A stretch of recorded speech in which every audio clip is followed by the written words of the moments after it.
Salut à tous et bienvenue pour ce nouvel épisode d'Olympique Magnifique, un podcast alternatif sur l'Olympique de Marseille, un numéro un peu spécial puisque nous l'enregistrons en direct, en public, au Mars Media Lab. On remercie Urban Prod de l'invitation. On va aussi remercier Nico de sa présence. Salut Nico. Salut Mourad, salut tout le monde. Et comme c'est un épisode exceptionnel, on a un invité exceptionnel, Monsieur Avi Assouli. Bonjour Avi. Bonjour Mourad, bonjour Nico. Bonjour Monsieur Dan. Et sans plus tarder, on va entrer dans le vif du sujet. Mais avant ça, vu qu'on va un peu parler, on va parler de ta vie, on va parler de ce que représente l'Olympique de Marseille dans ta vie, de ce que représente l'Olympique de Marseille dans la manière dont le club a changé son rapport aux médias. Il y a beaucoup de choses qui ont évolué entre ton époque, les époques que tu as traversées et la situation actuelle que tu connais également. Et vu qu'on va beaucoup parler, on en profite en début d'émission pour mettre plein de jingles. Donc on va mettre un premier jingle, c'est parti. C'est plus qu'une équipe de football, c'est une sorte de phénomène social. L'OM, c'est notre fierté.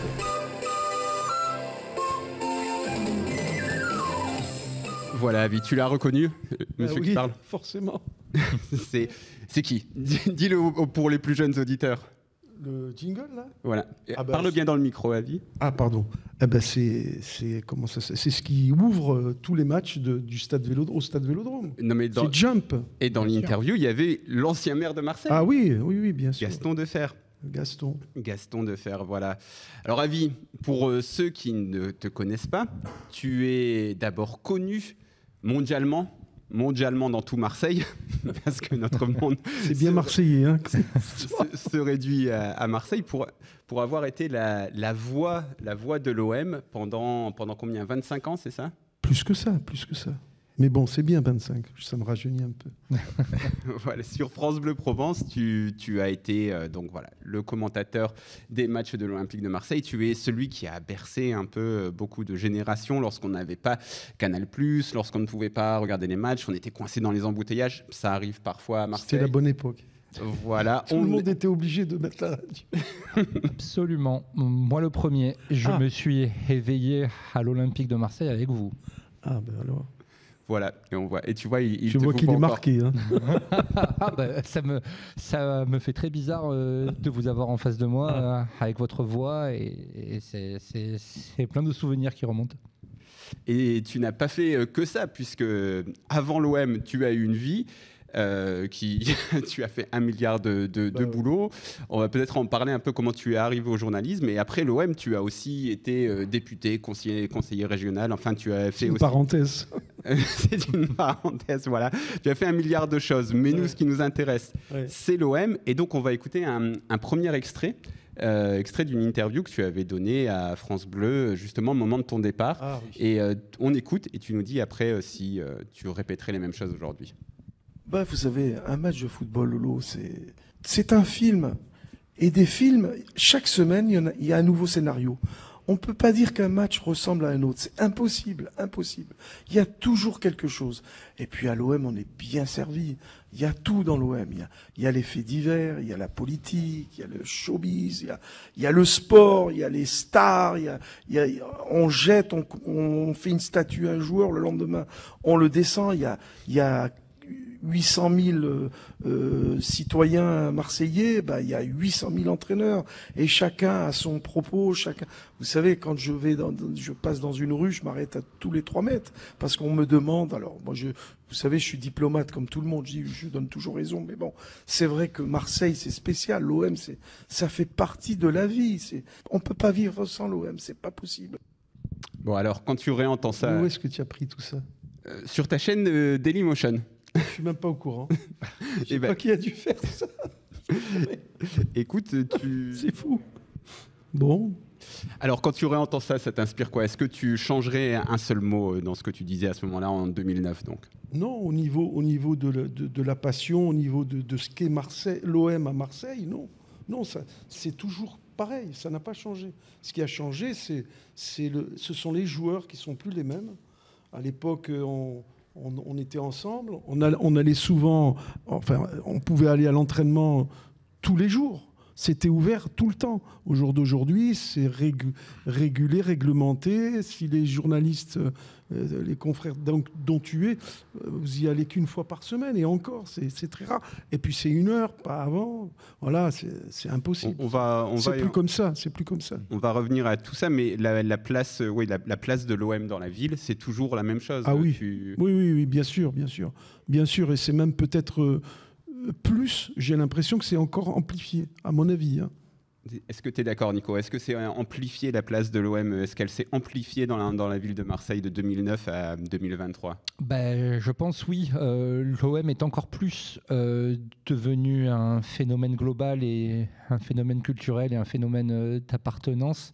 Peut-être avec Internet qui a encore amplifié ce côté identitaire avec une viralité très forte. Tout le monde voit des vidéos de comment ça se passe en ville, comment ça se passe au stade et autour du stade, et j'ai l'impression que de plus en plus de gens veulent en être, et que par ailleurs ce truc-là de communauté de supporters, c'est quelque chose qui est encouragé par le club, notamment depuis le rachat en 2016 par Franck McCourt. C'est ce que j'allais encore rajouter de l'eau dans le puits de Nico, c'est-à-dire qu'aujourd'hui avec les réseaux sociaux, les médias se sont multipliés. Il y a des comment tu appelles ça, des sites web, les sites web, les podcasts, les voilà, ça s'est multiplié par 1000, quoi. Et avant, il y avait 3-4 journalistes, on était 3 pelés, un tondu à Marseille, mais quand on allait dans d'autres stades ou à l'étranger, il y avait le Provençal de l'époque, la Marseillaise de temps en temps, parce qu'au niveau des affaires et des frais, et puis il y avait le Méridional. Et puis la radio, c'était France Bleu Provence, Radio France Marseille. On était 4, hein, pas plus. Aujourd'hui, vous allez au stade Vélodrome, on est 200. Quand il y a un PSG Marseille, c'est plein, on ne peut même pas s'asseoir.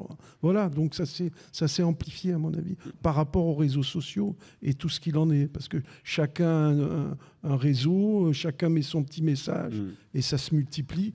Et les jeunes, voilà, c'est l'OM. Et parce qu'aussi, je pense, le foot est un phénomène encore plus massif qu'il y a 20-30 ans, quoi. Oui, c'est vrai que c'est marrant. Tiens, Avi, tu peux peut-être nous parler de ça.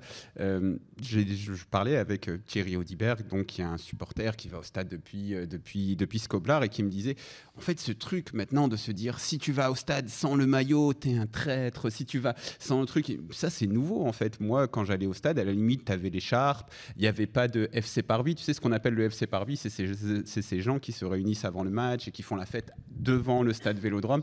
En fait, voilà, tout ça, ça n'existait pas. En fait, dans les années 80, par exemple, il n'y avait pas d'obligation de venir avec tout en bleu et blanc, en ayant acheté le dernier maillot, en ayant acheté la dernière écharpe. Pourtant, ils étaient tout autant supporters. Oui, mais j'y allais en famille. On emmenait le petit qui avait 10 ans, qui ne payait pas d'ailleurs la place. On rentrait tranquillement au stade, on s'asseyait, et puis c'était tout. On allait au stade, on allait au Vélodrome. Voilà. On allait voir l'OM. Voilà. On allait à l'OM. Mais bon, au jour d'aujourd'hui, tous les supporters sont devant l'entrée, il y a les fumigènes, c'est tout un spectacle. Exactement. C'est fou, quoi. Mais à l'époque, on y allait tranquillement, quoi. En famille. Puis il n'y avait pas autant de monde, hein. C'était comme ça. C'est vrai. Et ça t'inspire quoi, toi, quand tu vois cet énorme phénomène humain devant le stade, parce que c'est aussi positif, ça fait des belles images. Les gens Mourad, c'est de la communication aujourd'hui, tu le sais très bien. On pousse. Voilà, voilà, on pousse le monde à aller voir un match, avant-match, après-match.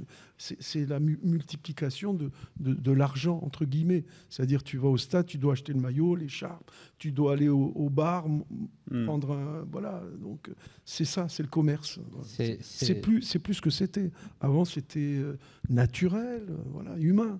Au jour d'aujourd'hui, voilà, c'est plus ça. Moi, je me souviens que je vivais plus avec les joueurs, chez eux comme chez moi, qu'aujourd'hui. Moi, je n'ai pas vu grandir mes enfants, par exemple. Et toi, aujourd'hui, je vais te poser la question. Est-ce que tu as eu la chance d'aller avec un des joueurs de l'OM, peu importe la star ou pas, boire un coup et discuter? Non, bien sûr Voilà. que non. Ben, nous, oui, on y allait, c'était des potes, quoi, c'était des amis. On faisait, entre guillemets, le même métier. Eux, ils étaient sur le terrain, et nous, on écrivait. Pour certains, la presse écrite écrivait, d'autres faisaient des commentaires, mais voilà, c'était des amis avant tout. C'est-à-dire, ça s'est un peu divisé après ça fait 30 ans, après Munich, après la Coupe d'Europe. C'était des joueurs qui étaient abordables, c'était la famille, entre guillemets. Et après, c'est devenu des joueurs, voilà, c'est l'argent, je ne veux pas dire de mots méchants, mais bon, c'est des gladiateurs, quoi. C'est des types qui vont là, puis demain, ils sont là-bas. Ce n'est pas l'amour du maillot comme à l'époque. Voyez. Par exemple, Papin, il est resté quand même quelques années. Ouais. Avant, Giresse, il est resté je ne sais pas combien d'années à Bordeaux. Voilà, au jour d'aujourd'hui, ça reste 1 an et encore. Au mercato d'hiver, hop, ça s'en va. C'est aussi la multiplication des agents. Et aussi après, maintenant, les agents, ils ont des joueurs, ils ont 15 ans, 12 ans, 10 ans. C'est fou. Bon, on va revenir au début, Avi, parce que tu as fait 1000 choses dans ta vie. Oui, tu as été greffier. Tu n'étais pas journaliste sportif jusqu'à assez tard, finalement. Ouais. Est-ce que tu peux nous raconter comment tu deviens journaliste sportif, alors qu'au moment où tu deviens journaliste sportif, si je ne me trompe pas, tu es propriétaire d'un magasin de fringues rue de Rome, c'est ça ? Non, pas rue de Rome. Parle bien dans le micro, par contre. Fabricant de jeans. Ah, fabricant de jeans. Quand je suis arrivé à Marseille. En fait, je vais t'expliquer. J'habitais Besançon dans le Doubs, puisque je suis né en Algérie. Mes parents, en 62, sont arrivés à Besançon. Il n'y avait pas de place à Marseille. Ils voulaient Marseille, ils voulaient Lyon. On l'a jeté à Besançon. On ne connaissait pas. Il faisait très froid. Il y a même un petit village pas loin dans le Doubs qui s'appelle Mout. Le bien nommé, moins 40, voilà, c'est tout.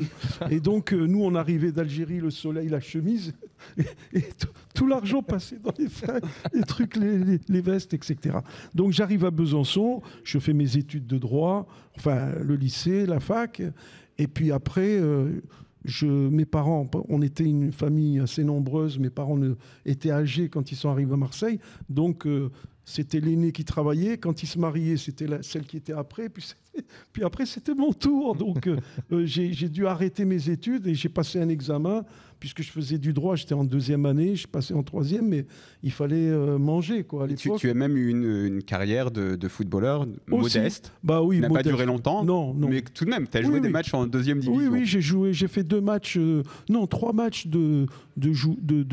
en division 2, ça s'appelait comme ça, et j'étais ailier droit, et c'était à Besançon, on a joué à Cannes, j'ai joué à Cannes. J'étais à Lille, où j'ai été applaudi, je ne sais pas pourquoi. On a pris 5-0. C'est pour ça que tu as été applaudi. Et puis à Cannes, c'était le record, 11-0. Voilà. Ah ouais, vous étiez bon. Ouais, on était très fort, mais c'était la 2e division. Bon, c'était pas mal. Mais j'ai fait 3 matchs, mais j'étais amateur. On m'a pris pour remplacer quelqu'un. Mais pourquoi tu viens à Marseille? Donc comment tu arrives à Marseille? Et tu as déjà plus de 30 ans à ce moment-là? Oui, non, Marseille, 25 ans. 25 ans, ok. 25 ans. Donc je suis là-bas et donc je passe l'examen, je réussis l'examen. J'étais le plus jeune greffier de France, j'avais pas 21 ans. Parce qu'il fallait à l'époque avoir, la majorité c'était 21 ans. Et j'en avais 20. J'étais très, très doué en études. Hein. J'aurais pu faire magistrat, etc. Bon, bref, c'était pas... C'est la vie. Hein. Donc, je fais du droit, etc. Puis ensuite, tout le monde se marie chez moi, je suis tout seul. Et donc, je me dis, il fait froid, il n'y a personne, machin. Et je trouve un ami qui est à Marseille. Donc, je viens à Marseille. Et à Besançon, j'étais greffier, d'accord. Mais le dimanche, je faisais des papiers déjà. Pour l'Est républicain, d'ailleurs, j'ai un petit papier. Pour l'Est républicain, j'écrivais. Parce que ma carrière a commencé avec la presse écrite, en fait. Hein.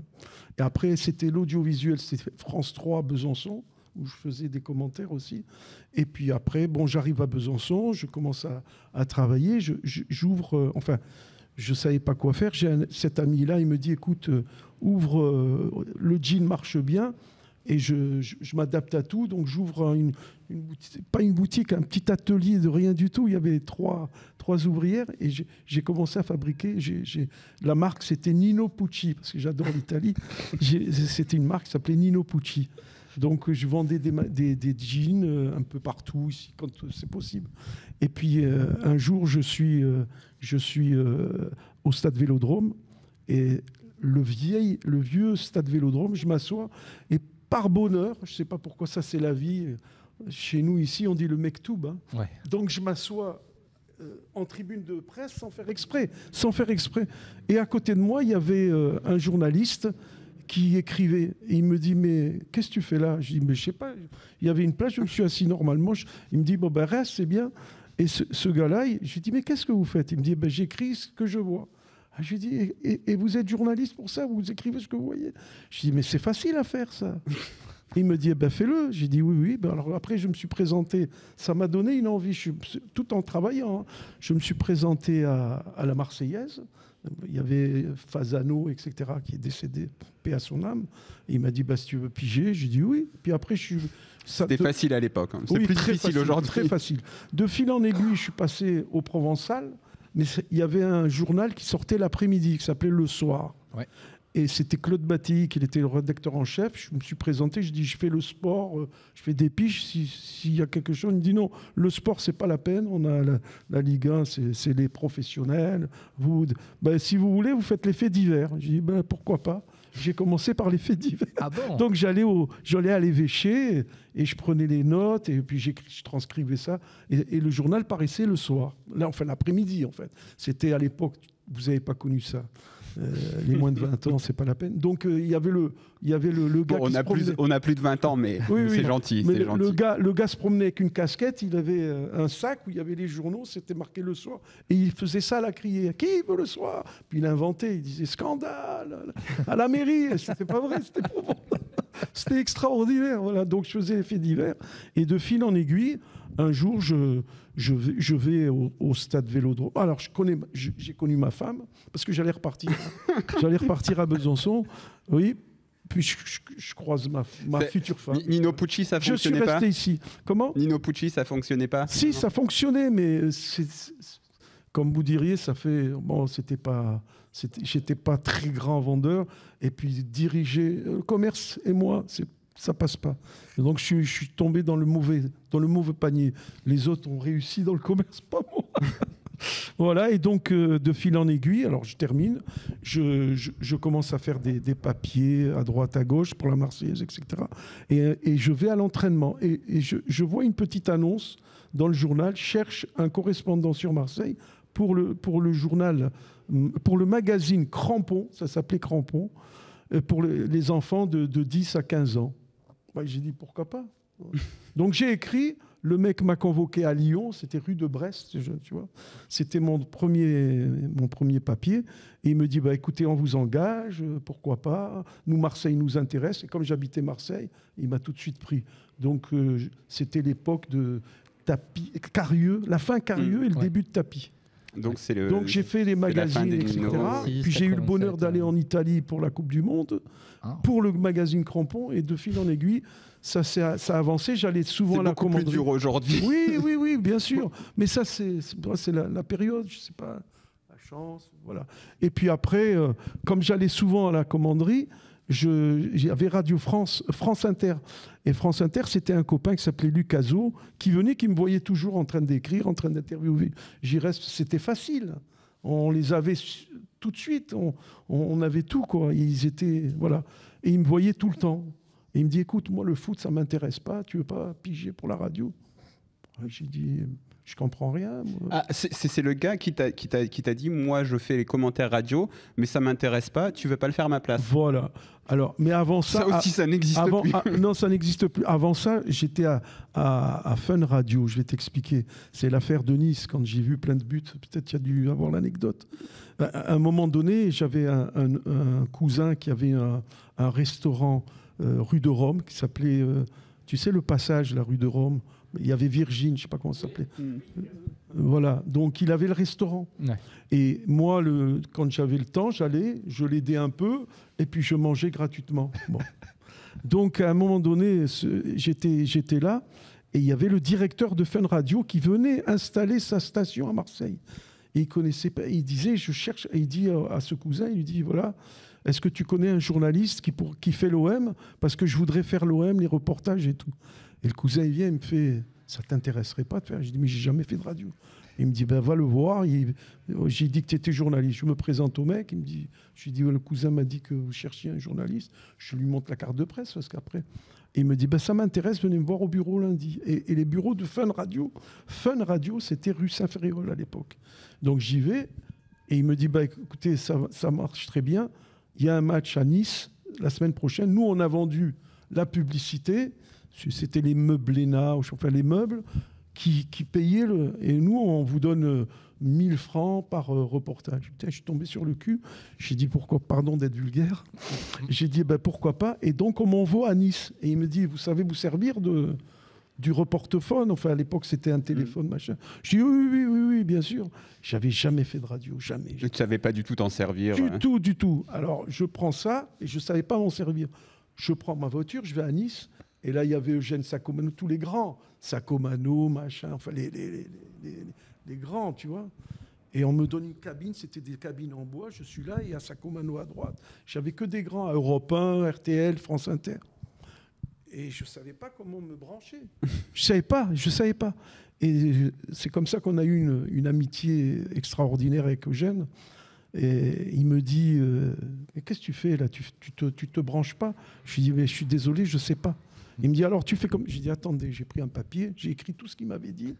Et il me dit, quand tu parles, tu appuies là, et quand tu coupes là. Comme ça, il n'y a pas de son. Je dis, OK. Et je commence le match, comme si... Bon, j'avais fait du football quand même, donc je savais plus ou moins, mais la radio, je ne savais pas ce que c'était. Mais en plus, c'est pas là aussi où tu m'avais dit que tu voyais pas très bien, donc tu disais... Non, ça c'est Mlada Boleslav. Non. Le fameux. Ça, c'est encore autre chose. Mais parce qu'on va écouter un petit peu ce qui a été ta signature un petit peu au micro, parce qu'on te connaît aussi pour tes envolées lors des matchs de l'OM. Donc on va écouter un petit extrait de tes commentaires live. Oh, et le but! Goal!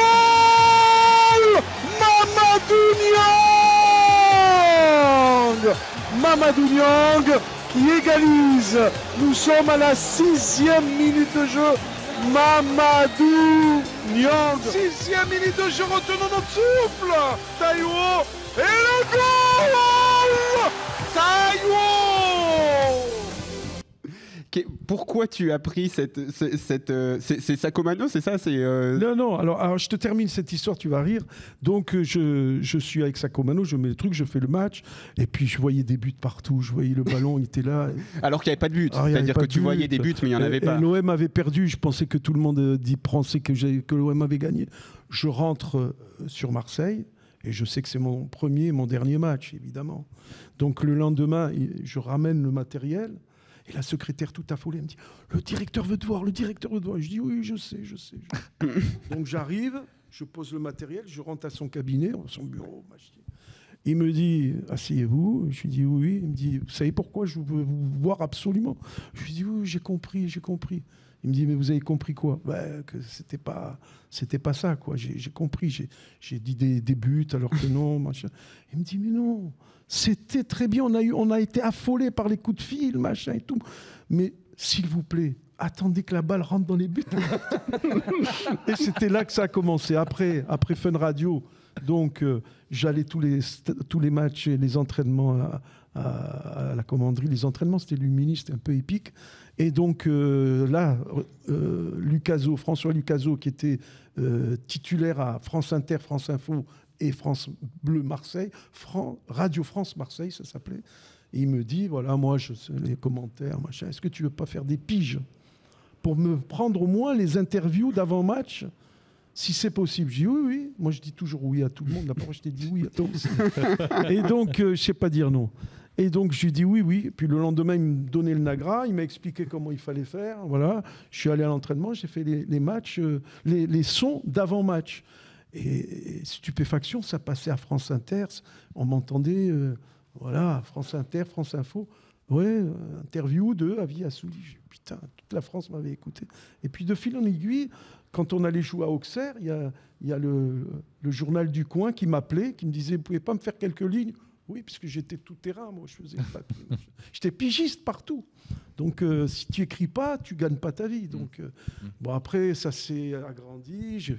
J'ai travaillé pour le VSV, Non, notamment pour la politique avec... tu as parlé de Vigouroux qui présentait sa candidature. Ah, c'était Defer tout à l'heure. Non, oui, Defer. Non, mais là, Vigouroux, c'était ouais. tout de suite après, et qui a gagné les 8 secteurs. C'est incroyable. Il m'a payé à boire le champagne. Il m'a dit portez chance. Bon. Il m'a invité à Cassis chez lui. J'ai fait l'interview. Il a eu 4 pages sur VSD. Ensuite, je travaillais encore pour le Dauphiné Libéré, pour The Sun en Angleterre, même si je parle anglais. Mais qu'est-ce que tu faisais à The Sun?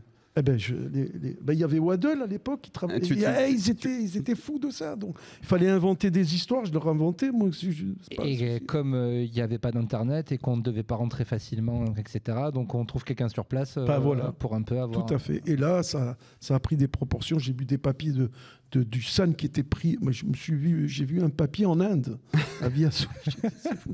Voilà, puis après, avec Internet, la radio, New York, l'Arabie Saoudite, ça passait partout. Quand Internet est sorti, c'est incroyable, ça a enflammé les... C'était encore possible. Ah. Puis, tellement de monde qui aime l'OM.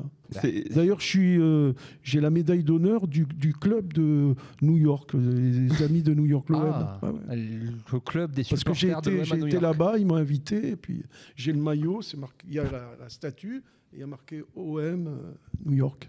Énorme. C'est un grand truc. C'est dingue, en fait, quand on écoute Avi, Nico, c'est qu'on se dit ça n'a plus rien à voir ce qu'était le foot à l'époque et ce qu'il est aujourd'hui, et la manière dont il a pu faire des tas de choses qui ne semblent plus possibles aujourd'hui, en fait. Ce qui ressort, c'est cette proximité que vous aviez avec les acteurs du jeu. En fait, il y avait une porosité, tout le monde faisait partie un peu du même monde.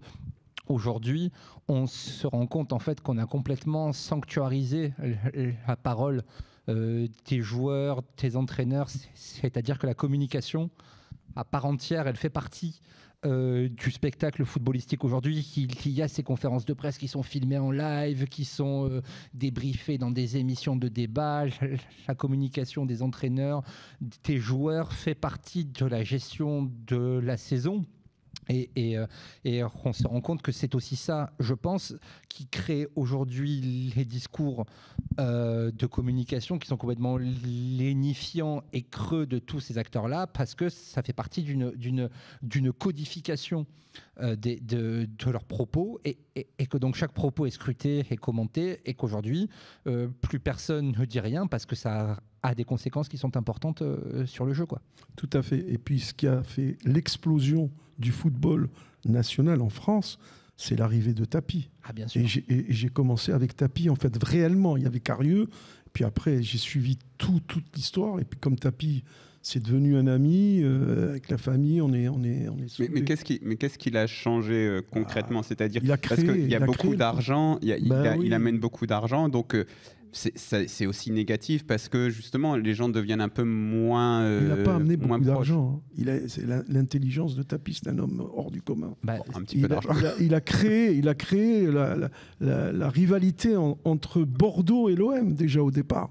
Ensuite, il a recréé cette histoire avec le Paris Saint-Germain. C'est Tapi qui a créé tout ça parce qu'il se disait on n'y arrive pas au niveau de l'Europe. Si je veux gagner la Coupe d'Europe, il faut des candidats sérieux face à l'OM pour pouvoir rivaliser et avoir le niveau. Et Tapi a tout amené. C'est là qu'il y a eu l'explosion de tout. Oui. Canal+, etc. C'est sûr que alors Tapi, il y a beaucoup de choses qui peuvent en être dites, mais c'est certain qu'il était un des premiers en France, qu'il était le premier en France et qu'il était même un des premiers en Europe à envisager le foot business.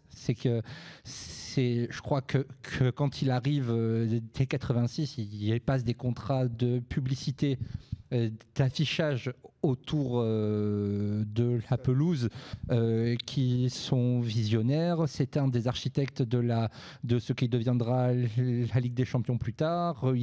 C'est un de ceux qui avait les premiers projets de Super League à l'époque, au début des années 90, et qui a toute cette réflexion de construire des grandes rivalités, des gros matchs, et de se dire, contrairement à d'autres propriétaires riches qui sont arrivés au PSG en 2011, qu'il avait besoin d'adversaires très forts pour renforcer sa propre équipe et qu'il avait besoin de construire un championnat fort. C'est pour ça qu'il participe à faire le PSG, c'est pour ça qu'avant évidemment, il orchestre ce truc avec Claude Bèze à Bordeaux, et c'est pour ça que aussi il met en place plus ou moins Jean-Michel Aulas à Lyon, et qu'il y a tout ce truc-là qui se met en place. Et on peut dire que beaucoup des choses de ce qu'est devenu le football français et européen dans les années 90, avec Harry Bosman et compagnie, peut être dû, pour le meilleur et pour le pire par ailleurs, par la vision de Bernard Tapie. Et la France, football, au niveau football, la France a commencé à gagner grâce aux joueurs, au style de jeu, à cette envie de gagner, avec la gagne de Bernard Tapie qui a mis tout ça au pli. Si la France est aujourd'hui championne du monde, et les joueurs le disent, ceux de l'époque qui étaient olympiens, parce que l'équipe de France, c'était l'OM. Le dit le soir de la finale de 98, il dit Bernard Tapie il est pour quelque chose, il nous a insufflé. L'équipe de France, c'était l'Olympique de Marseille. Ouais. Parce qu'à l'époque, il y avait, on avait droit qu'à 2 joueurs internationaux, donc il avait pris étrangers, voilà, deux étrangers, donc il avait puisé dans l'équipe de France, et c'était des futurs internationaux. Ouais. Bon, on enregistre un podcast, donc Avid, tu as appris que le podcast c'était un objet sonore. J'ai compris. J'ai compris, tu m'as bien expliqué. Et tu étais un homme de son, si on peut dire, vu que tu as été à la radio très longtemps. Et il y a une de tes chroniques juste avant la finale de Munich qui nous avait beaucoup marqué, particulièrement Nico. Donc c'est avant la finale, avant le match, avant OM Milan, et on va la réécouter tout de suite. C'est parti. J'ai fait un rêve extraordinaire, étrange et merveilleux à la fois. J'ai vu l'OM atteindre le paradis bleu et blanc, et Milan descendre vers l'enfer rouge et noir à Munich. J'ai vécu l'enthousiasme délirant des 25 000 supporters marseillais venus s'entasser dans le stade munichois, et j'entends encore leur applaudissement frénétique des buts marseillais. Et puis, l'arbitre neutre, puisqu'il est suisse, a sifflé. Didier Deschamps, le capitaine olympien, a traversé tout le terrain sur un tapis qui rougissait de bonheur. Le président de l'UEFA lui a remis la grande coupe, la première de l'OM, la première d'un club français. Après la main de Vata, les larmes de Barry, la fierté de Deschamps et le bonheur est marseillais enfin. J'ai vu Renan Guetal, l'impénétrable, essuyer une larme. J'ai vu Basile Boli mettre le feu chez les supporters. J'ai eu le temps d'apercevoir encore le visage de Bernard Tapie, s'illuminer de joie, et tous les Olympiens faire un tour d'honneur, alors que la Ola ne s'arrêtait plus de tourner. Mais ma dernière image, c'est le retour triomphal de jeudi après-midi et la marée humaine venue accueillir les héros à l'aéroport. Et j'entends encore Basile Boli chanter à tue-tête « Milan, ce soir, on t'a mis le feu ». Quel beau rêve! Allez l'OM! C'est une prophétie, tout simplement, quoi. C'est-à-dire que on a pris beaucoup de temps pour arriver bien avant l'heure au stade. Et donc, je m'assois en tribune et j'avais un direct à 18h, parce que le match avait lieu à 8h30, 20h30 à l'époque. Donc, je m'installe vers 17h, quoi. Et je me dis, feuille blanche, et je me dis, qu'est-ce que je vais raconter? Le direct. Et je me suis mis à écrire, j'ai dit, bon, ben, je vais rêver qu'on va la gagner, cette coupe. Et puis voilà, heureusement que j'ai fait un peu de papier presse écrite. Ça se sent, je pense. Et voilà. Ça devait, parce que c'est mémorable, c'est historique, ça.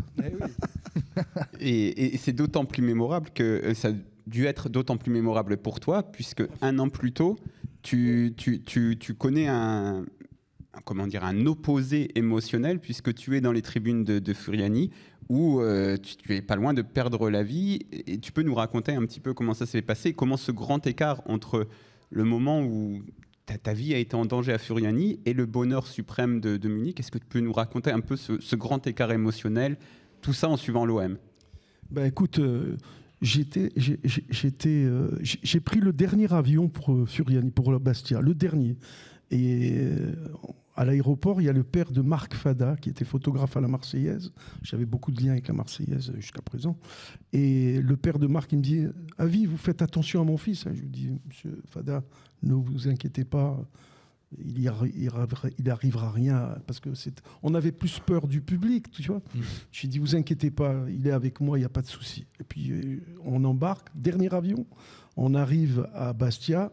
Je sais que, je crois que c'est Mario qui m'a pris l'accréditation, qu'il a laissé à l'hôtel, mais comme ils étaient très en avance, ils sont partis, ils m'ont laissé la crédit. J'arrive avec le taxi, Fada va faire ses affaires, je pose mon sac, je prends mon agra, je descends à l'accueil, je dis vous avez une lettre pour moi? Il me dit oui, je prends mon accrédite et je reprends le taxi pour aller à Furiani. Bon, j'arrive à Furiani, on voit les trucs un peu bizarres, machin et tout, et il y avait De Rocap et à son âme aussi, qui dit, Fasano, etc., qui dit, bon, tu diras qu'on avait plus peur du public, tu vois. Alors, chacun y allait de son mot. Tu diras que, bien sûr, j'étais le meilleur journaliste, ainsi on ne sort pas vivant d'ici. Mais de bagarre, voilà. Et donc, j'ai dit, non, tu diras que moi, j'étais le meilleur. Hein. Voilà, je te donne 50 francs. Et puis, ça bouge.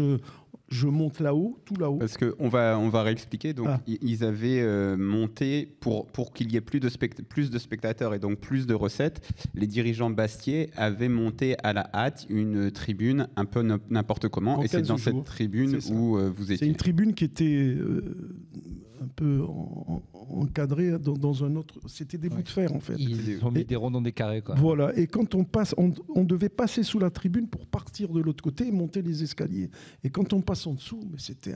Maintenant, avec le recul, bien sûr, c'était ahurissant, quoi. C'était des bouts de fer avec des parpaings de bois comme ça qui étaient tenus dessus. Et j'ai dit, bon... Ça va, on ne va pas nous envoyer mourir quand même. Donc, mais j'ai cette image après le truc. Donc on monte, je me mets tout en haut. Il y avait Jean Ferrara qui a été paralysé toute sa vie. Il y avait Dumas aussi à mes côtés. On était dans le carré des morts en fait. Là où j'étais, voilà, on était à côté de avec une table en bois comme ça. On avait posé nos matériels dessus. Et c'était un carré d'une quinzaine de personnes, quinzaine de journalistes, tu vois.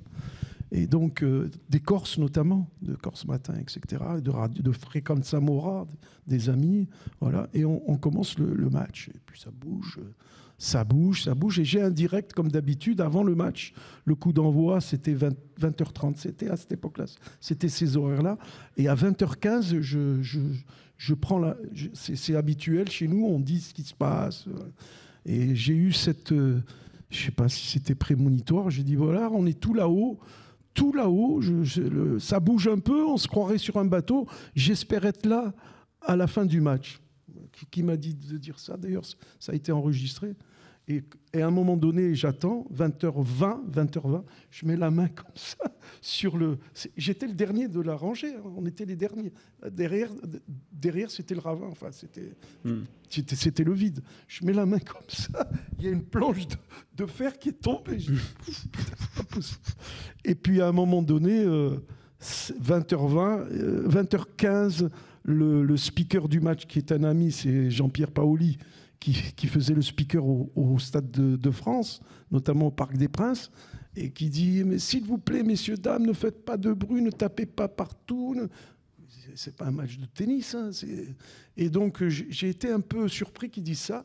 Ça, c'était 20h15. Moi, je fais mon direct, et j'attends le 20h30, et à 20h20, boum. Alors, c'était des baquets, des sièges plastiques, comme on voit comme on voyait dans des événements sportifs ou quoi, tu sais, les trucs qui te commandent. Et je me suis tenu, j'avais le micro, j'avais le casque, bien sûr, avec le micro. Je me suis tenu à la chaise et je me suis fait partir. Voilà. Et puis, le coma. Voilà. Et puis après, il y a Pascal Olmeta, qui est mon frère de sang, c'est mon sauveur avec Tapi, qui vient avec des amis. On me met, paraît-il... Ça s'appelle un cathéter pour le sérum. Et on a pris d'urgence le médecin de l'OM, qui était Duby, Jean Duby. Il a fait le tour parce qu'il n'y avait pas de médecin. Voilà, c'était lui l'urgentiste. Il fait le tour, puis il dit au gars, à Pascal Olmeta, qui était avec un ami, tiens, lui le sérum, je reviens. Et quand je reviens, manque de peau, j'étais explosé, quoi. Et le sang a pris la place du cœur, tu sais, c'est une pompe, le cœur. Et quand il vient, manque de peau, il écoute, il dit ça y est, c'est fini. Et on m'a mis le drap sur la tronche. Voilà. Et à un moment donné, ils avancent comme d'ici à la porte. Et l'ami de Pascal qui me connaissait, et il se retourne, et il dit qui c'était, parce que j'ai pas suivi. Il dit mais c'est Avi Assouli. Ah ouais, et il m'avait pas reconnu, tu vois, c'est lui qui tenait le sérum. Il revient sur ses pas, il voulait me voir, me me rendre hommage une dernière fois, parce que c'est un ami de longue date, moi je vais souvent en Corse. Il lève le drap et c'est là que je crache du sang. Et tout. Il appelle Pascal, il appelle Amoros, il appelle Casoni, il les appelle, il dit il n'est pas mort, il est vivant. Donc on m'amène sur le terre-plein. Et là, Tapi, avec qui il a fait la politique, je l'ai suivi de partout. C'est un ami, voilà, il venait manger chez moi, j'allais chez lui. J'étais reçu chez lui des centaines de fois. Bon, quand il est décédé, j'étais avec le pool familial. Et donc, j'arrive sur le terre-plein pour partir. Et Duby, qui est là, il lui dit « Boss, à vie, passe pas la nuit ». Et il a eu cette phrase, Bernard. Il dit « Ça fait rien, envoie-le quand même ». J'arrive, on m'ouvre. On m'enlève le sang, on me met sur... Voilà. Bon, après, je suis rapatrié 7 jours après sur Marseille à la Timone et j'ai 31 ans de bonus aujourd'hui. Merci d'être avec moi aujourd'hui. Voilà, donc c'est quand même... dans l'équipe, hein, je vous ferai lire tout à l'heure. Si tu veux, je te ferai lire, tu verras, c'est écrit. Il y a un marin-pompier, un sapeur-pompier qui est venu dans la parole de... Je pense que tu étais le témoin numéro 1. Ouais, non, mais Pascal dit, le sapeur-pompier m'a dit qu'il était mort, on lui a mis le drap. Voilà, c'est dans le journal. Et donc, plus ou moins un an après ça, après parce que Furiani, c'est quoi? 92. Mais c'est avril-mai 92, c'est demi-finale. Ouais. Le 5 mai, oui, le 5 mai, c'est vrai, d'ailleurs. Je ne peux pas oublier. Hein. Et donc, le 26 mai 93. Et le 26 mai 93, à 20 jours près. Comment? C'est le 26 mai 93, c'est l'apothéose, c'est l'extase, donc c'est incroyable. C'est incroyable d'être passé de la mort à la belle vie, quoi. Ah ouais. À la joie. Ouais, c'est assez dingue. Je sais pas si tu. Tu vois, nous, on se plaint de vivre des émotions trop fortes avec l'OM. C'est sûr que ça fait relativiser un peu là. Tu vois, une défaite en finale de coupe, c'est un peu moins grave que ce qu'a vécu Avi, quoi. Donc bon, c'est ça. Mais j'ai vécu la défaite à Bari aussi. Ah bah bien sûr. Mais bon, tout ça au final, voilà, c'est pas très grave. Et c'est là aussi où, parce que Furiani, parce que j'étais là aussi, il y avait cet événement pour les 30 ans oui, on m'avait invité, du drame de Furiani. Et il y avait, tu y étais? Oui, j'y étais. Et il y avait des joueurs, des enfants aussi de disparus qui expliquaient, ok, le foot business c'est une chose, mais le foot business nous a aussi amené à cette extrémité. Tout à fait. Et ça, il faut jamais l'oublier. Et on prend certains risques pour le spectacle à tout prix et pour la part du gain. Et ça, il faut toujours le rappeler que c'est aussi dangereux. Et donc, l'argent. Voilà, l'argent. Et donc, avis. Donc, si on revient un petit peu sur le côté footballistique. Donc, tu as vécu tout ça. Donc, tu as vécu Furiani, tu as fait un rêve prémonitoire qui s'est réalisé. Et malgré tout, aujourd'hui, beaucoup de monde ne se souvient de toi que pour cette histoire de Mlada Boleslav, comme tu l'as dit. Et tu en ris parce que je sais que ça t'embête un petit peu. Non, ça m'embête pas. Grâce à cette bourde, je suis connu dans le monde entier, tu vois, c'est pas mal. Hein. Il faut toujours prendre le positif dans ce qui peut être, entre guillemets, le négatif. Il y a toujours du positif là-dedans. Donc c'est vrai que j'ai fait une gourde. Mais d'ailleurs, une gourde. D'ailleurs, mon rédacteur en chef, au lendemain, parce qu'il ne m'aimait pas trop, j'avais trop de pour ceux qui ne connaissent pas par rapport à lui, il voulait me virer, quoi. Ah, voilà. C'est-à-dire, moi, je suis rentré de Mlada. Alors, attends 2 secondes, Avi, on va juste rappeler pour les auditeurs. Donc, en fait, ce qui se passe, c'est que il y avait, lors des matchs aller-retour à l'extérieur, il y avait cette règle qui s'appelait la règle du but à l'extérieur. C'est-à-dire que si il y a égalité au score entre les 2 équipes après 2 matchs, l'équipe qui a marqué le plus de buts à l'extérieur, ses buts comptent double. Donc, c'est-à-dire que si, par exemple, une équipe fait 2 buts partout à Marseille et 1 but partout, par exemple, à Mlada Boleslav, eh ben, c'est Mlada Boleslav qui aurait été qualifié puisque ça aurait fait 3-3, mais qu'eux avaient marqué 2 buts. Donc, à ce moment-là, leur 2 buts valaient plus.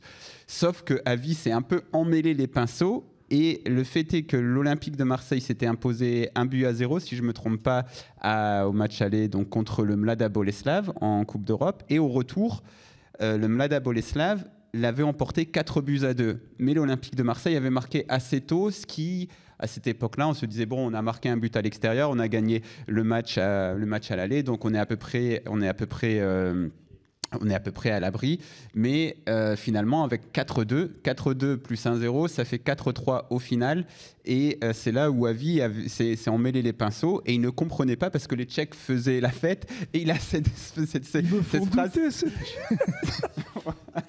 C'est incroyable. Je voyais. D'ailleurs, il y avait un pilier devant moi. J'étais pas très. J'ai pas été aidé ni par mon assistant technique qui pourrait pu me dire au micro gaffe, c'est pas possible. Voilà, et puis j'avais la montre parce que le problème c'est qu'on rentrait avec les joueurs, donc il fallait se sauver. Et en radio de Marseille, il y avait que moi. Et toi, tu annonces l'OM est qualifié, oui, c'est bon, mais les Tchèques font la fête, on comprend pas. Ça a duré 30 secondes. Donc je vois le match, je dis ouais, ben ça va, l'OM est qualifié, mais je comprends pas. Les joueurs sont contents de la victoire de l'OM. Ils se congratulent, c'est pas normal, mais en fait, bravo, c'est bien, c'est un bon état d'esprit. Bravo les Tchèques, mais ils me font douter ces Tchèques. Et tout de suite, ça a duré 40 secondes.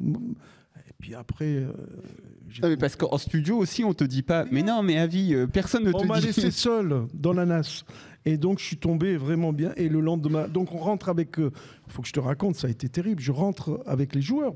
J'ai couru comme un fou parce que tu sais, en radio, il faut prendre le matériel. La presse, ils ont un stylo et un calepin et c'est bon. Ils sont tous partis. J'étais tout seul parce qu'on me reprenait derrière. Tu fais toujours le résumé, etc. Et donc, le temps que je sors, le bus était prêt à partir. Et puis, j'ai couru comme un dingue. Je m'assois et tout, et puis j'ai dit une connerie, mais bon, j'espère que ça va passer. Je rentre dans la nuit à 3h du matin, je faisais les sons dans le bus. Je rentre dans la nuit, je vais au bureau, je monte mes sons et je les envoie. Et je vois un mail, parce qu'il n'y avait personne. Hein. Je les envoie dans la boîte et eux, ils récupèrent pour le journal de 6h du matin. Tu vois, il y avait je vois le mail, Avi... c'est incroyable. Le rédacteur en chef qui m'écrit, Avi, qu'est-ce que tu as fait? C'est pas possible. On n'a plus d'auditeurs. Je dis quoi? Entre 11h et 6h du matin, il n'y a plus d'auditeurs. Bon, tu as un blâme, tu seras convoqué par Paris. Le type, il voulait se débarrasser de moi parce que je faisais de l'ombre. Il arrivait de Toulouse, chef, il se prenait pour... Bon, enfin, c'est pas grave. Mais il y a une loi divine là-dedans. Il s'est fait jeter après. Il a voulu me jeter, mais il s'est fait jeter. Bon, bref. Donc, on me convoque à Paris. J'ai dû prendre un gars du syndicat, j'étais à FO, qui m'a défendu. Moi, je suis allé à Paris une fois. C'était la deuxième fois. La première fois pour signer mon contrat de titulaire, après Furiani, ils m'ont titularisé. Et je suis retourné pour ce fameux truc où on voulait me virer avec le syndic de FO. Et finalement, j'ai obtenu gain de cause. Et comme j'étais à 6 mois de la retraite, le patron qui est arrivé, c'était, tu sais, celui qui était PDG de la Provence après. Il s'appelle comment ? Mince. Bon, il a pris après... c'est Tapi qui l'a fait rentrer parce qu'il m'a dit « Qu'est-ce que tu en penses ?» Je dis « C'est un mec bien. » il est devenu président de la Provence. Et il m'a dit « Écoute, Avi, il te reste 6 mois. Va-t'en. On te paye les 6 mois et puis tu es tranquille. » Je dis « Oui, pourquoi pas. » Bon, on m'a payé. On m'a donné les 6 mois qui restaient, plus un petit truc parce que tu sais, quand il y a les syndicats et un avocat qui te met au prud'homme, tu es sûr de gagner. Donc, ils ont demandé un petit reliquat. Je suis parti, et voilà, sans problème. Voilà, voilà l'histoire. Et t'es parti, et ce qui est... Et je vais te dire un truc, c'est dégueulasse ce qui s'est passé, parce que je serais resté des années. Mais bon, c'est comme ça, c'est la vie. Mais avant moi, à France Info et à France Inter, il y avait le gars qui s'occupait de la rubrique auto, tu sais, le spécialiste des autos. Et un jour, il y a eu un grand champion, enfin, une course F1. Il s'est trompé, c'est-à-dire que tu sais, la F1, c'est d'abord un tour sans rien du tout qui valait. Lui, il a commenté ça comme si c'était le vrai départ.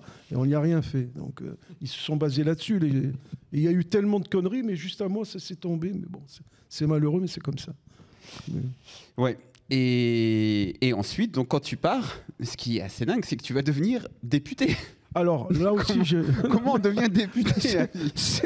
Je ne sais pas ce qui se passe. Écoute, j'étais à Radio France à Marseille Et bien sûr, l'OM, tu le sais mieux que moi, c'est le week-end, donc ça te prend 2 jours de travail. Mais il faut travailler les autres jours. Donc j'allais faire les faits divers, j'allais interviewer le maire, ou voilà, je faisais aussi de la politique sans en faire. Je m'imaginais, tu vois. Et donc il y avait en chef, il y avait Jean-Noël Guérini, qui est sénateur, le maire Jean-Claude Gaudin, qui à chaque fois faisait une conférence. Avis l'OM, ça va devant tout le monde, j'étais gêné. Et puis il y avait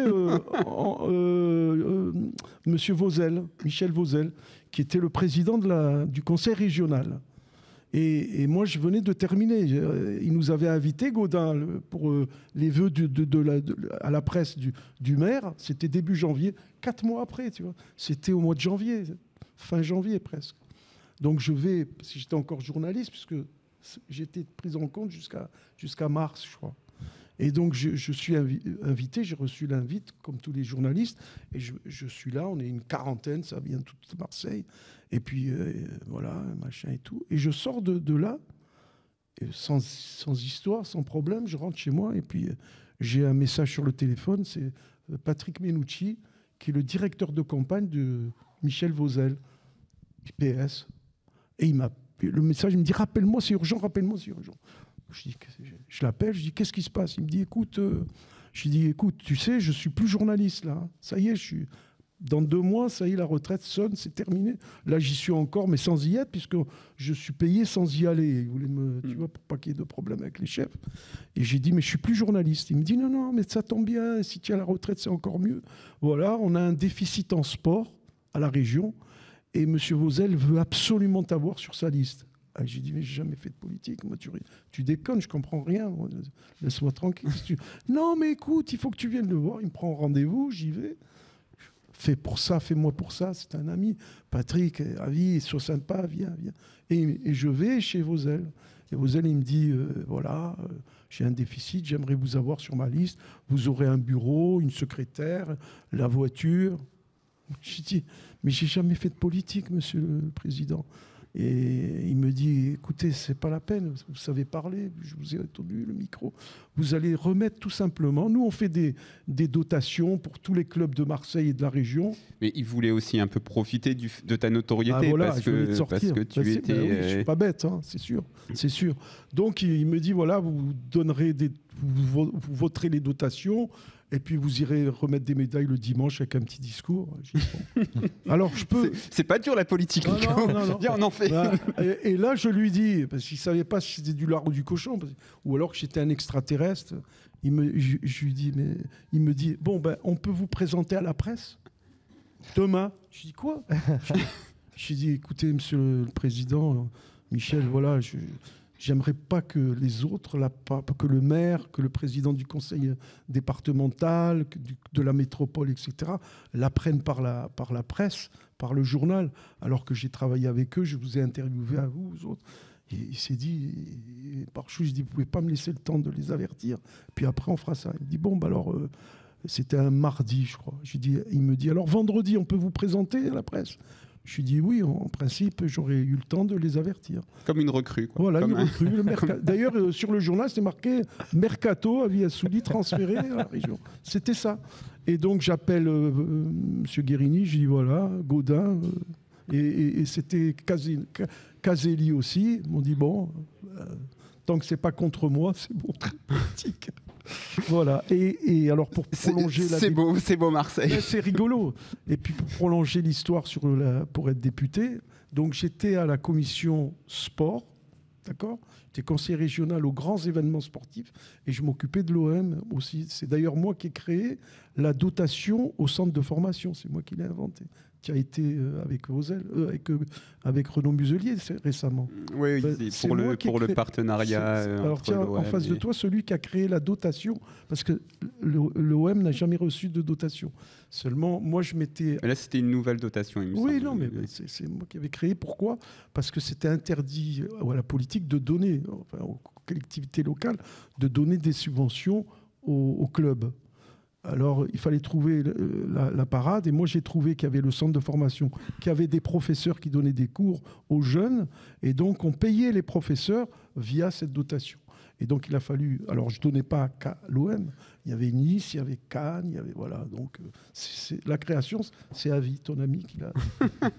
Et après ça, je suis donc, tu sais, c'est comme un hémicycle, hein, voilà. C'est une petite assemblée nationale. Donc j'étais à la commission du sport en tant que délégué. Et aussi une deuxième, on avait tous deux commissions, et j'étais à la commission européenne, Euromarché, c'est-à-dire on donnait des dotations à tous les pays, que ce soit la Tunisie quand ça pleut ou qu'il y a des problèmes, au Maroc, etc., au Maghreb, au Moyen-Orient. Donc on faisait les dotations, et j'étais à cette commission. Et pourquoi je suis arrivé mais pourquoi? Parce que, alors... Nous sommes amis et tout, mais est-ce qu'il n'y avait pas des gens plus compétents peut-être que toi pour faire sans doute, mais tu sais parce que pour les sports, d'accord, tu as une longue carrière dans le sport, tu connais le microcosme. Tu as dit le mot tout à l'heure. Ils recherchaient ma popularité entre guillemets, si j'en avais une peut-être à cette époque-là, c'était fort. Pour pouvoir passer. Et c'est le pouvoir qui les intéresse. L'homme, il s'en fout. C'est ça, la politique. Je l'ai compris. Je ne suis pas resté longtemps. Et j'ai tourné la page là-dessus. Bon, j'ai beaucoup appris. J'ai beaucoup vu. J'ai beaucoup entendu. J'ai fait des voyages avec les députés. J'étais à la commission des affaires étrangères. Ce qui n'est pas donné à tout le monde. Ce qui est un sujet un peu important. Ben oui, mais bon, mais j'ai... Oui, après... J'ai travaillé. Tu sais, il y a beaucoup de... Peut-être que je suis nul, mais j'apprends vite et puis il faut être sérieux. Tu sais, je suppose que tu as bien préparé ton émission. Voilà, ben moi, je fais pareil. Voilà, tu as eu des sons, tu m'as bien vérifié tout ça. Voilà, ben, j'ai fait pareil. Ça s'apprend, la politique. C'est pas compliqué, mais il faut être sérieux. Voilà. Et donc, pourquoi je suis devenu député ? À la commission Europe, Méditerranée, etc., il y avait une dame qui s'appelait, une collègue que je ne connaissais pas, qui s'appelait Marie-Arlette Carlotti, qui, elle, fait de la politique depuis 100 ans et qui est sénatrice aujourd'hui. Et donc, elle se présente aux législatives. Et un beau matin, à 6h du matin, c'est véridique, hein, je l'ai dit à tout le monde, c'est dans les journaux. À 6h du matin, le téléphone sonne chez moi. Ma femme, elle se réveille, elle me dit « Qu'est-ce que c'est ?» Je ne sais pas. Elle me dit « Bonjour, c'est Avi Assouli, je te réveille ?» J'avais envie de lui dire « Non, j'attendais ton appel. » et elle me dit « Bah écoute, je voudrais que tu sois mon suppléant. » Et je ne savais même pas ce que c'était un suppléant, moi. Je dis « Suppléant, mais pourquoi le tien ?» Les législatives, c'était 2 mois après. Hein. 2 mois. Ouais, bah c'est bien préparé, une affaire rondement menée. Quand même, 2 mois. Et je lui dis « Mais pourquoi ton suppléant, il t'a laissé tomber ?» Elle s'est énervée. Elle me dit « Ah, c'est dit, tu veux pas. » Je dis non, c'est pas que je veux pas. J'aide Patrick Minucci, qui s'est présenté, il a été député aussi.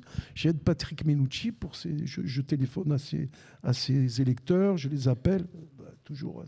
Allô, c'est Avi, est-ce que voilà, Patrick se présente dans votre quartier, votez pour lui, je compte sur vous. Voilà, je faisais le travail de secrétariat. Mais c'est normal, je rends l'appareil. On te rend service, tu rends service. Il m'a demandé, je le fais. Et je lui dis, mais moi j'aide Patrick, c'est pas possible, et je suis désolé. Elle me dit, non, mais Patrick, il va passer haut la main, moi j'ai besoin de toi. Face à moi, il y a Renaud Muselier. Renaud Muselier, qui était ministre, secrétaire d'État, etc. Et qui est là qui était d'ailleurs premier à la mairie de Marseille aussi. C'était le premier fils prodigue de Godin avant. Voilà. Et je lui dis, mais je peux pas faire ça, Patrick. Vois avec Patrick. Ben, c'est lui qui m'a dit que c'était possible, c'est pour ça que je t'appelle. Alors tu prends ta carte d'électeur, tu me rejoins à un boulevard de la Libération là-bas, il y a mon QG, je lui dis, mais il est où ? Et elle me donne l'adresse. Je ne savais même pas où c'était. Je me désintéressais complètement, moi, ce n'était pas mon truc. Donc j'arrive avec ma carte, elle m'amène à l'évêché, à la mairie, je présente mes trucs, et elle me met comme suppléant et je signe. Bon, et on part, on fait... Alors moi, on avait le 4e, 5e et 6e arrondissement. Donc je faisais avec elle le 4e, 5e, mais le 6e, c'est moi qui allais tout seul, parce que c'était un peu plus huppé, c'était plus populaire au niveau du foot et tout. Et j'allais d'immeuble en immeuble, et je mettais les boîtes aux lettres, etc. Et puis après... donc vous avez été élu premier soir, non, on n'est pas élu, on est devant. Et là, Hollande venait d'être élu, il nomme M. Ayrault comme Premier ministre. Et Ayrault il fait un discours à 8h, 20h, et il dit voilà, je vais prendre des ministres, mais ceux qui sont en lice pour la députation, s'ils ne passent pas, ils ne seront pas élus. Et elle me dit, tu sais, il m'a appelé, et en principe, si on gagne, je serai ministre, et tu seras député. Je dis, ah bon? Mais j'y croyais pas. C'est-à-dire, on t'appelle un matin à 6h du matin et 2 semaines après, on te dit non, mais c'est bon, tu vas juste être suppléant. Un mois et demi après, on te dit bon, en fait, si tu vas être député, parce que moi, je vais devenir ministre. Oui, parce que Hérault l'a nommé pour les handicapés, tu vois, ministère des handicapés. Et donc voilà, et comme j'étais handicapé aussi par Furiani. Bon, enfin bref, elle passe. Et je me retrouve à l'Assemblée nationale, c'est quand même... Attends, il y avait la place de Émile Zola à côté. J'ai dit, putain, mais c'est fou, quoi. Je me suis passé le premier soir. Parce que quand j'arrive à l'Assemblée nationale, ils ont le Parisien, le Monde, le Figaro, j'ai tous les papiers. Il y a un ovni qui se présente à Marseille. Et le papier, c'était de l'OM à l'hémicycle. Et ils voulaient tous me voir. Et il y avait France 3 à Paris qui m'attendait. Et moi, j'arrive... Comme c'était la première fois, j'ai amené toute ma famille, ma femme, mes enfants. Donc j'ai pris un hôtel à 100 mètres et le taxi m'amène, me laisse à l'Assemblée nationale. Voilà, 126 rue de... Voilà, bon, on me laisse, le taxi me laisse et il emmène ma famille un peu plus loin puisque j'arrive à 10h.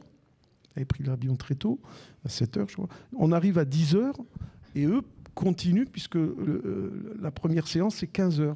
Donc ils vont à l'hôtel, posent les valises, et moi je suis à l'Assemblée, j'arrive, et le président de l'Assemblée m'avait écrit en me disant, monsieur, cher confrère, chers collègues, chers collègues, je vous attendrai dans la salle X, quand vous arriverez, n'hésitez pas à voir l'huissier qui vous attendra pour faire les formalités.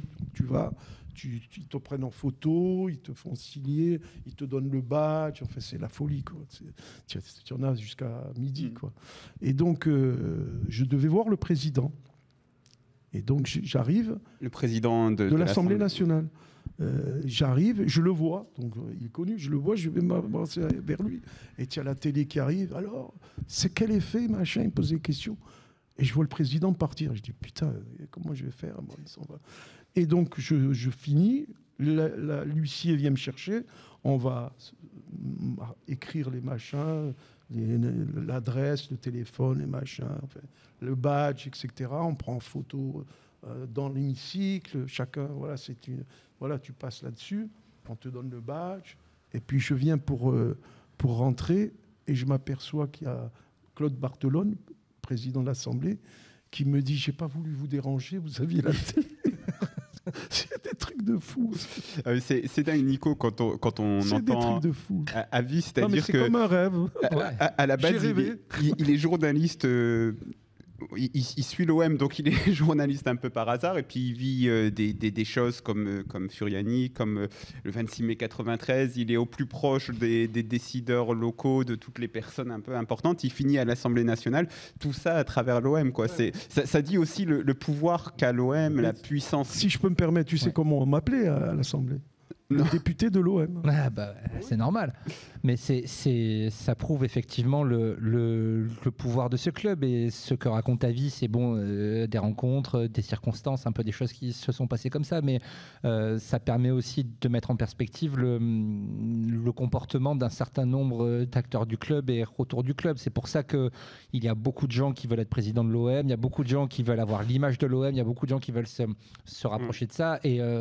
par ailleurs, si tu prends la plupart des anciens présidents de l'OM récents, ils ont bien rebondi. Hein. Il y en a un qui est président de la Ligue de football professionnel en ce moment. On a appris ce matin qu'il s'est pris un bonus de 3 millions d'euros d'ailleurs dans le contrat CVC. Mais bon, bref, il y en a un, Christophe Boucher, qui a été maire de je ne sais plus quelle ville. De Tours, voilà, merci. Il y a Jacques-Henri Hérault, bon bref. Non, lui, il était dans les NFT, c'est différent. Mais... on a eu Il a voulu être ministre hein, quand on y a présenté. Absolument. Il était proche d'Emmanuel Macron, etc. Il devait être ministre. Hein. Mais j'avais entendu parler qu'il était en lice pour un secrétaire d'État, me semble-t-il. C'est ça. Ouais. Et les autres, pareil. Hein. Le regretté Pape Diouf s'est présenté à la mairie de Marseille en 2014. Donc oui, l'Olympique de Marseille est un il un était accélérateur. dans les papiers de François Hollande. Hein. Aussi. Et l'Olympique de Marseille est un accélérateur de renommée, de popularité et d'influence. Bien sûr. bien sûr. Bon, on va pas tarder à s'arrêter parce que ça fait un long moment. On avait dit oui entre 30 minutes et 1 heure, et je pense que ça fait plus d'1 heure déjà, forcément. Bon, on voulait pas, c'était des histoires, on est comme des enfants. Il y avait beaucoup de choses à dire, il s'est passé beaucoup de choses. 24 heures à te raconter des histoires, parce que j'en ai sur les joueurs, etc. Mais justement, je vais laisser Nico peut-être un peu terminer sur Avi, puisque on s'était dit oui que. Comment ça se fait que tu continues de suivre l'OM? Pourquoi? Alors que tu pourrais tranquillement te la couler douce, mais tu es toujours au stade, tu viens à des confs, tu as un projet de magazine autour de l'OM. Pourquoi tu ne te la coules pas douce?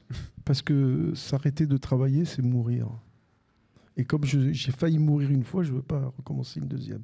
Maintenant, si le bon Dieu me prête vie, je continuerai. Mais c'est la passion. Enfin, je suis un passionné dans tout. Là, c'est le magazine. J'aime bien. Voilà, j'aime vivre.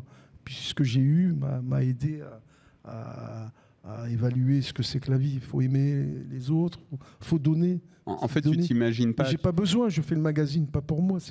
Je te promets. Hein, c'est pour faire vivre un peu les potes qui sont là, les jeunes. Voilà, faut les aider. Donc voilà. Sinon, je m'en fous moi du magazine. Et puis oui, au tout début, donc on a entendu cet extrait où tu disais on peut pas vivre sans l'OM. Toi, en fait, si tu vis et qu'il y a l'OM, tu peux pas ne rien faire autour de l'OM. En fait, tu te sens. C'est vrai. Non, mais l'OM, moi, j'y vais. J'ai pas besoin. J'ai Canal+, j'ai Prime, j'ai tout. Je peux le voir à la télé, mais ça n'a rien à voir avec ce que tu vis sur le terrain. C'est magnifique. Et puis, ça me permet de revoir les anciens joueurs qui sont devenus dirigeants, entraîneurs. Et c'est le plaisir de revoir les anciens. Voilà. Bon, sur ces bons mots, Nico, à moins que tu veux ajouter quelque chose. Ah non, je suis ému et j'espère